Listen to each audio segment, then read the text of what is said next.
So there's a million thoughts running through my head, and I'm trying to figure out the best way to start this, which I don't know, which is fine. I was going to talk about this at one point, and hadn't really decided on a time yet to do it. And then my brother made a video yesterday about it, which had, I think, sparked the curiosity of people that we know. So I realized it's time for me to make one to talk about this and explain what's going on and my thoughts about it. So first of all, we found out that my mother, who passed away, had a very rare genetic disease, so rare that even doctors I know don't know about it. It's called CADASIL, CADASIL. And it is known as a terminal disease. It is something that causes people to have dementia and strokes at a very young age. In fact, 85%, according to something I read, 85% of people that have CADASIL have their first major stroke by 46 years old. And my brother and I each have, according to according to how CADASIL works, my brother and I each have a 50% chance of having it. And first of all, I just want to preface this by telling you my brother, Kevin, made a killer video yesterday about his experience with it. It was amazing. It's about embracing death, which I've always felt is a key to living life. And he said it so beautifully yesterday, just talking about, embracing death and how you would be if you really knew you were going to die soon. How would you live your life? And the compassion that came through in his video was awesome. And it just sparked me to live more and love more. So I want to start up by thanking Kevin for making that. And it's just, I'm so thankful he's my brother. And I'm so thankful that I have this life and am alongside with him. And I want to talk about my also added perspective, because everything he said I agree with. And there's some other thoughts I have on top of it that also are not, sometimes these sound like opposite thoughts, but I mean in addition to. Because man, really taking on and embracing and accepting and being with that we will die is ultimate freedom to me. And there's a freedom to me also in just not trying to control when we die. Just really surrendering that we don't know when it is. And one of the biggest things I talk about at my events is letting go of what we can't control and only controlling what we can.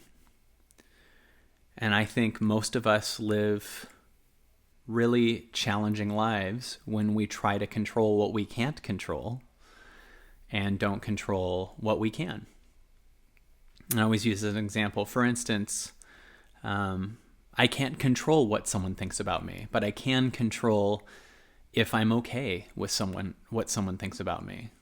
I can control if I'm in an argument with my past or if I'm accepting of my past.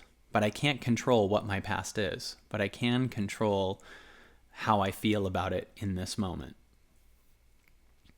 So I'm in love with the fact that I can't control and don't know when I will die. And I also say this totally owning that it's a 50% chance. So I don't know if either of my brother or I have it even. One of the signs of it is that you get migraines. And I can tell you that when I was in high school, I used to get migraines every single day. I would come home and have to turn out the lights, and I would be nauseous, and I would feel like crap. And sometimes I would throw up even, and I felt terrible. And I went through that through college, and I don't know, in a lot of my 20s. And then I'm only here to share my experience. I went to a Tony Robbins event called Life Mastery, where we had 6 days of not eating and just had wheatgrass shots and omega-3 and Udo's oils and colonics. And I've never had a migraine or a headache even really since then. So I don't know what the factor was that was causing my migraines.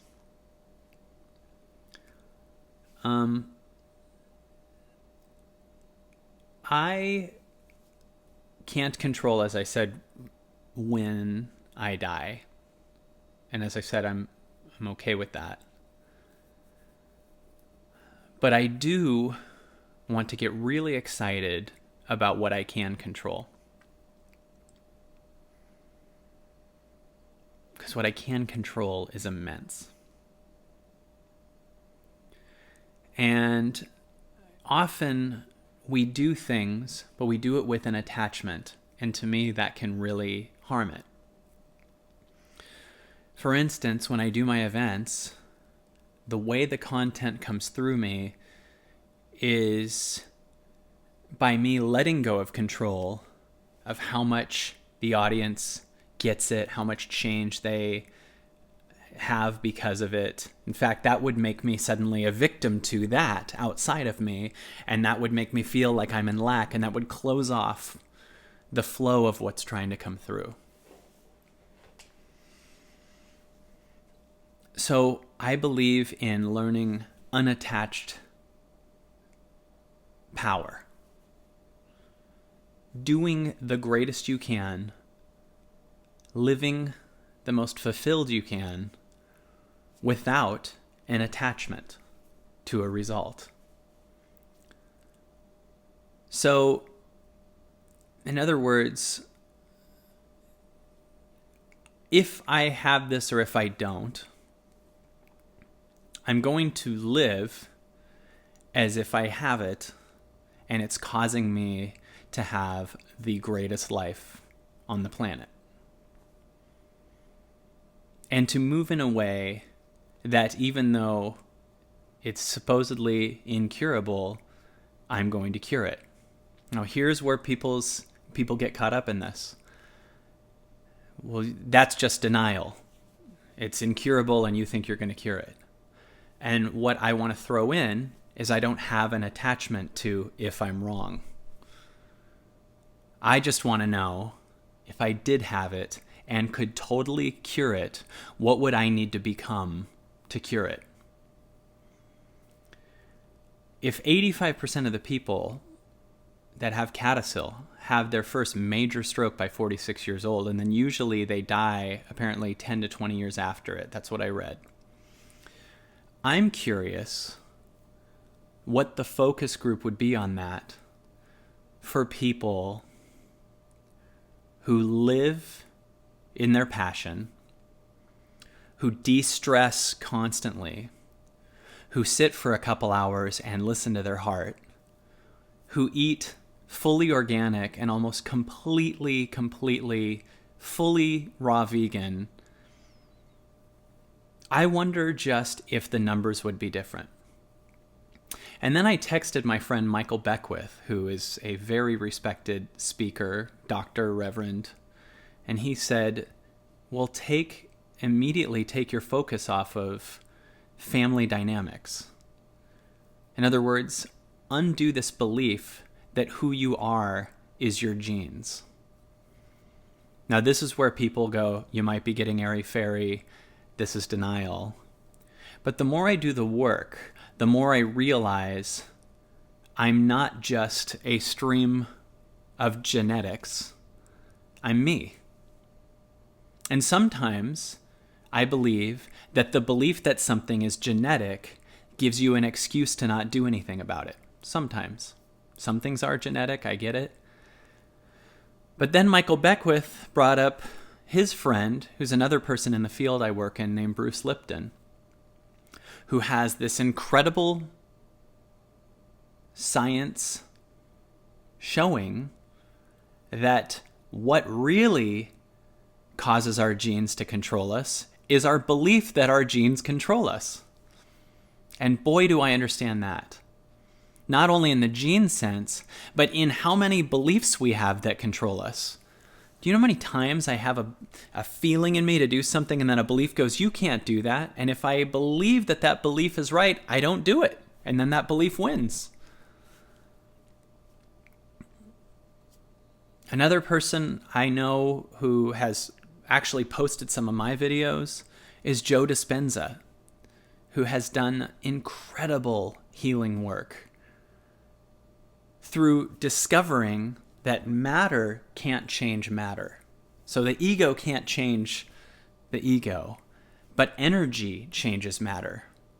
And that when we do inner work and we stay connected, we actually move from a matter-based place, a much more physical, hard, dense form, to an energetic place. And anytime you've ever been in the pocket, been in the zone, you can feel that something is doing work through you more, and you let go. And sometimes in that process, the greatest work suddenly comes through, or you suddenly lose weight, even if you weren't eating well, or something. Like, there's so many things and so many factors.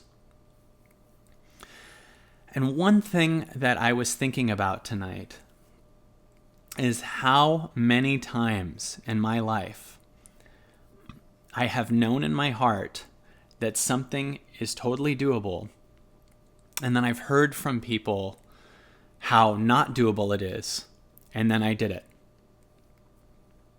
I have a trillion examples. I mean, I remember when I wanted to be a comic, and I heard people around me go, you're not going to be a comic. Like, that's just crazy. Have a practical job and get ready to practice to go to college and do the thing and get your job and blah, blah, blah.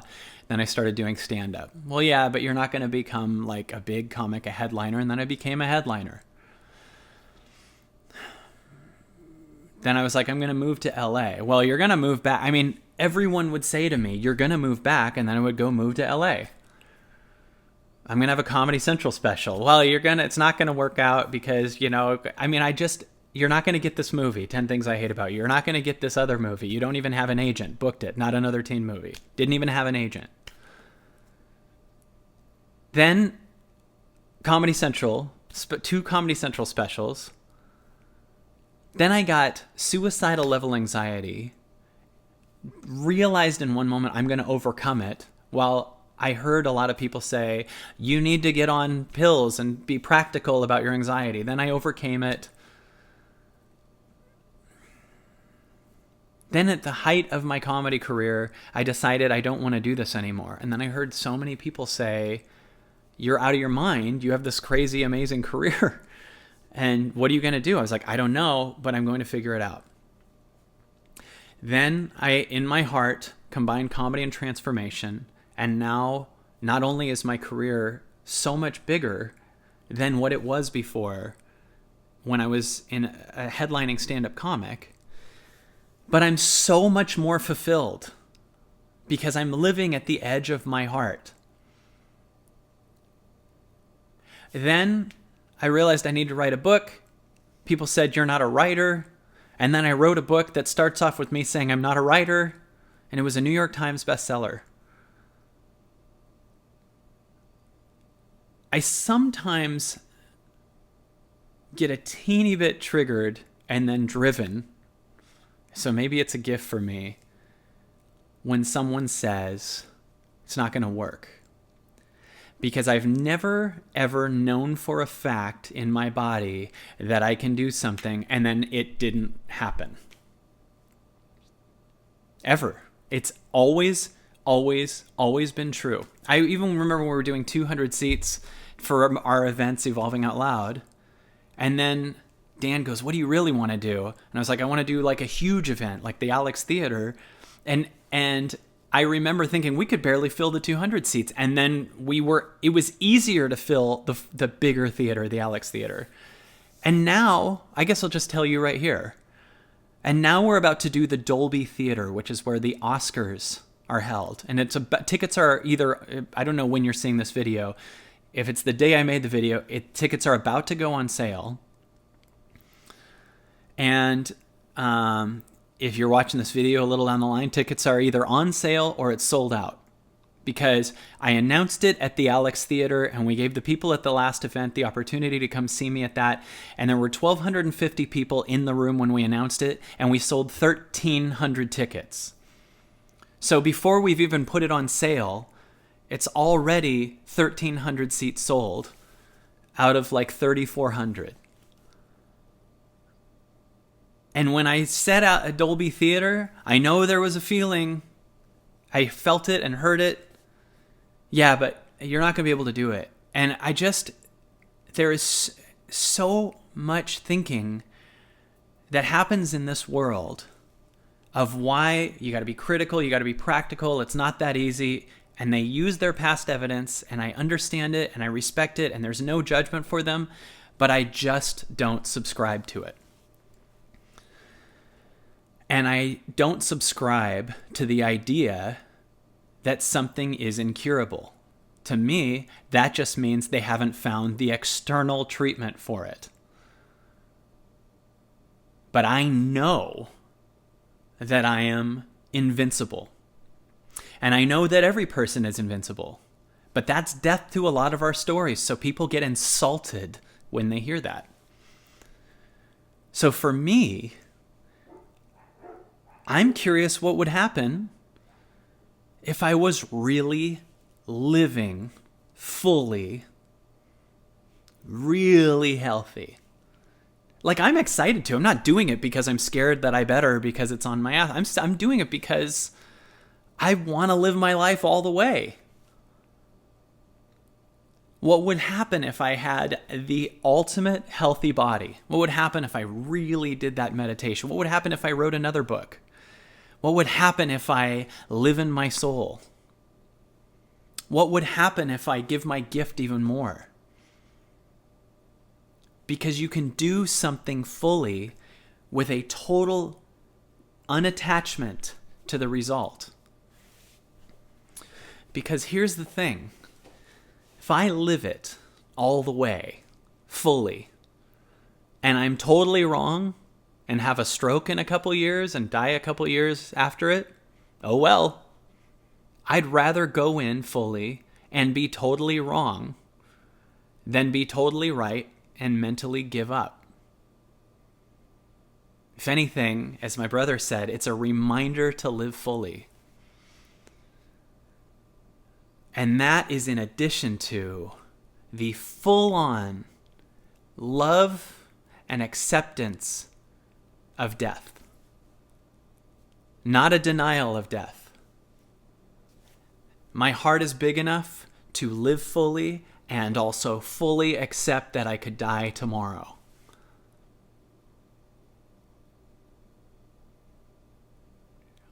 In fact, as my buddy Glenn Morshower said, it's because life is temporary that it's so incredible.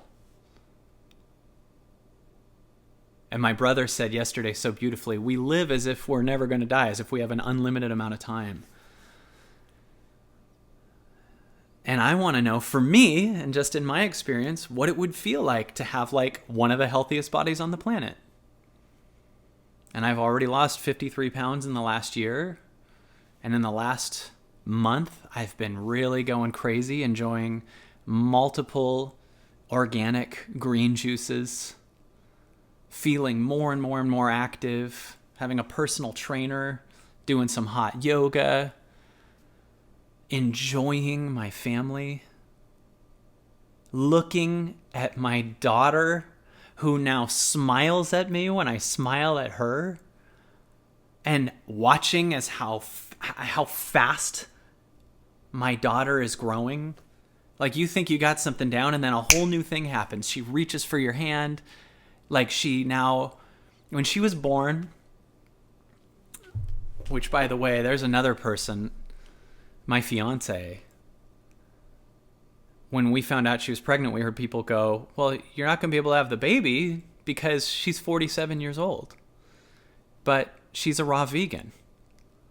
And she had the baby in our house. And the baby was perfectly healthy. And on the way there, the hospitals told us something's going to be wrong with the baby. The hospitals told us they have a test, it's inconclusive. Do you want to terminate? No. We don't subscribe to your crap. And if we're wrong, then we're going to still love her.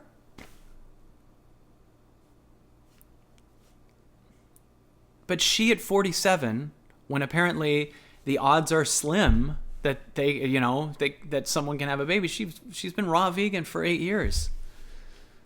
She looks 30. She just goes into the bedroom and just shoots the baby out the side, boom. She didn't do that part, but we just don't think that way. I don't understand, and I refuse to understand why it won't work. I don't care about that because I'm totally willing to go into this and be totally obliviously wrong and live all the way in a place of full-on euphoria, fulfillment, excitement, freedom. But when my baby was born, our dog has a problem with kids, so the dog was just because the baby just came out of the bedroom and didn't even come in the house, and the dog's like, who's this? And the dog was snapping at the baby, and, we had to keep the dog away. And now, this last week, the dog jumps up and the baby's sitting up. Rusty. That's the dog, not the baby. It'd be a weird name for a baby. Especially a female baby. But Rusty, looks at her, and she looks at Rusty and reaches her hand out for him, and then he licked her hand, and we're just like, oh my God, these moments are crazy. This life is incredible. And if it ends next week, it was the greatest life I could have ever had. And we all, I know, have different circumstances thrown at us. And I know how lucky I am to be where I am in so many different places. But I also know there's a force in all of us that we can activate at some level and give a little less power to our circumstances and a little more power to what we are under that. And I'm ready to take my life up times 1,000,000 because I've been reminded. I've been reminded of the best gift you could give me, that I don't get it forever. So for me, let's go. And I'm so thankful for the video my brother made, as I said again, and you have to check it out too. Because I think hopefully that's a good we're a good complement to each other, because they're two different perspectives that totally complement each other. But I'm so thankful that for the rest of our lives, he and I are going to live it fully. And you don't have to have a warning that you're going to die to live your life fully. But I promise if you get it, you're going to start. But to me, this potential flip of a coin diagnosis that I have something does not mean the end of my life. For me, it means the beginning.